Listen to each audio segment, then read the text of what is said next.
Alicia Malone. Welcome to Fandango Indie Movie Guide, coming to you from snowy Sundance in Park City, and I'm about to give you 5 movies that you should put on your radar. So let's start with what is right now my favourite film of the festival, Wildlife, which is the directorial debut for Paul Dano, the actor. And it's set in the 1950s in Montana, based on a book, and it's an emotional family drama with an incredible performance by Carey Mulligan, who plays the mother. Then there's future husband Jake Gyllenhaal, who plays the father, and a young kid called Ed Oxenbould as the son. Stunningly shot, impressive debut for Paul Dano, who has got a great eye. It shows that he's not only a talented actor, but he's also going to be a very talented director too.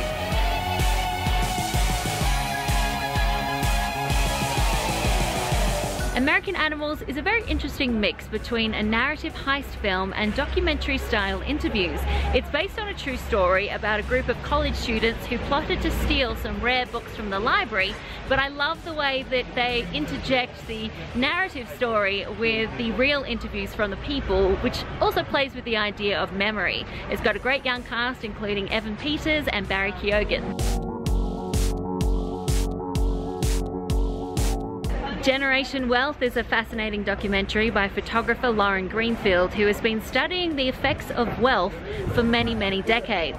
This brings all her work together. She revisits some of the subjects that she took photos of in the 90s and the 2000s, and it's also a personal film for her, as she looks at how maybe she has become a workaholic through her dedication to the project.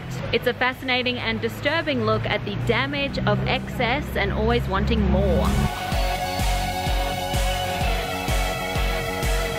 Another one I really recommend is the powerful and confronting movie, The Tale. This is written and directed by Jennifer Fox, and it's based on her own life. The character of Jenny is played by Laura Dern, and she is trying to grapple with the idea of a relationship she had when she was 13 with a much older man, which at the time she thought was a real relationship full of love, and she comes to realize slowly that it was sexual abuse. It's very beautifully structured, going back and forth through her memories as her story that she's been telling herself all these years starts to crumble. I definitely needed a lot of tissues in this. Another film that I really enjoyed is called Leave No Trace, and this is directed by Deborah Granick, who did Winter's Bone many, many years ago.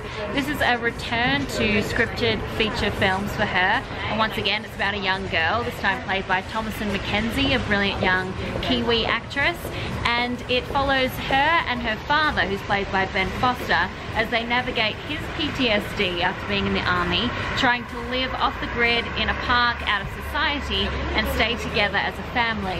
It takes its time, but it packs an emotional punch and really is well worth a watch. And there's plenty more films here at the Sundance Film Festival. 122 features in total, 37% are directed by women, 53 by new filmmakers. It's incredible. And if you want to see more reviews, make sure you follow me on Twitter at Alicia Malone, and I'll see you soon.